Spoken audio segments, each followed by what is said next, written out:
So, dumadami na nga yung mga affiliates and content creator na gumagawa ng content sa item na to. And ang nagsasabi nga guys, sa halagang 79 pesos guys is bababa na yung bill ng kuryente mo at naniniwala ka ba? Darling ko, bumili ako niyan hindi dito kay TikTok, online din, sa Facebook ko nakita. Pero darling, ako na nagsasabi sa'yo, fake yan. Yes, kapag sinaksak mo yan, literal na ilaw, kulay green. Kasi ilaw lang po yan. Binuksan namin ng anak ko, yung items na yan, yung product na yan, literal na ilaw. Subukan mong buksan. Yung iba, simento pa ang laman sa loob, para lang mabigat.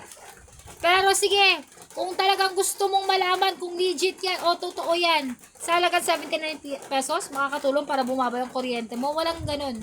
I-try mo ng isang linggo, kahit isang linggo, isang buwan, kung bumaba ba ang kuryente mo.